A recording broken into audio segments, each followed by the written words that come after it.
Today we're talking all about Walking Tomb Dreng.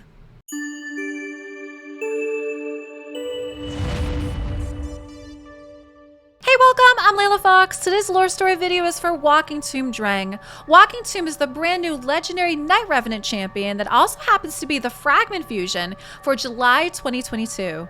Now, before we get into his lore story, let's get into the Night Revenant faction lore as a whole. Disciples of the Cleth Death Cult, the Knights Revenant see themselves as vessels of the spirits of the dead of their order.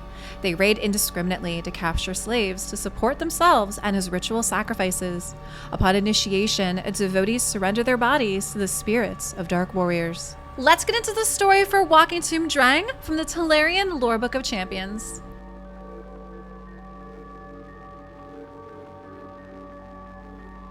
The origins of the Night Revenant are shrouded in secrecy and myth, but the ruined city of Narbuk remains a site of holy pilgrimage for the members of the cult. The necropolis that extends below the ruin houses hundreds of years of history, extending to long before the Knights Revenant had taken up their true name. But the necropolis holds its secrets tightly. There are hidden passages and chambers tunneled throughout that most Night Revenant pilgrims know well. Shrines and laboratories, libraries and stores of secret knowledge. These places are often traveled and well mapped, kept clear of noisome undead. But there are deeper chambers, passages that bore far beneath the earth, locked behind gates and doors that none have opened in living memory. There could be anything down there. Some have ventured, none returned, save one, Walking Tomb Dreng. That is the name he was given, anyway. The Walking Tomb does not speak. The towering hulk wasps the paths of the catacombs of Narbuk, with only a scraping thumb of its armored footfalls to mark its passage. None know where he came from. None know where he is going or what he is doing.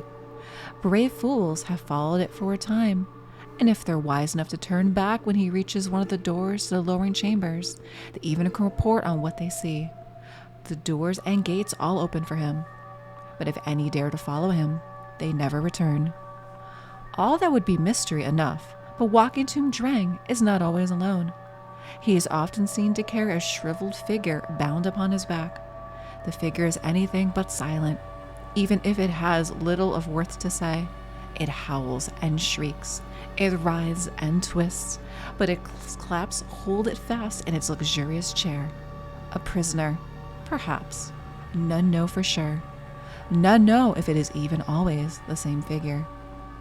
It is said that those who go missing in the deeper chambers are chained to Dreng's chair, bound there until he can consume their soul to fuel his magic blades.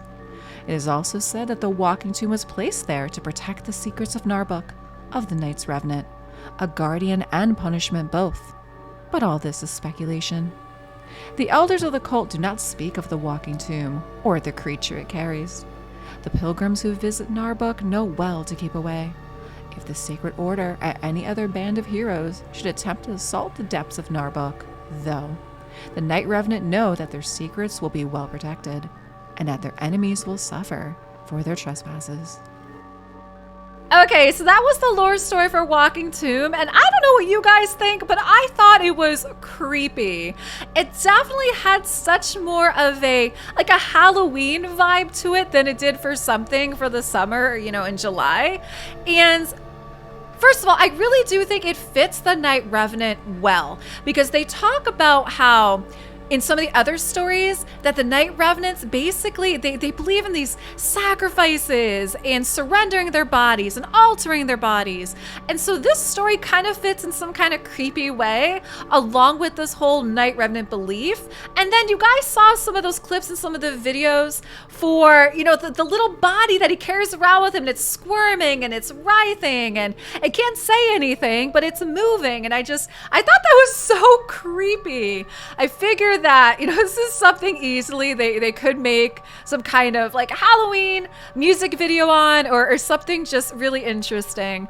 But overall, I thought the story was unique. It's definitely more unique considering some of the other stories we've seen in the past, and it definitely fits the faction. Leave me some comments down below. Hey, if you enjoyed this video, check out some more videos up here in the playlist on the top right.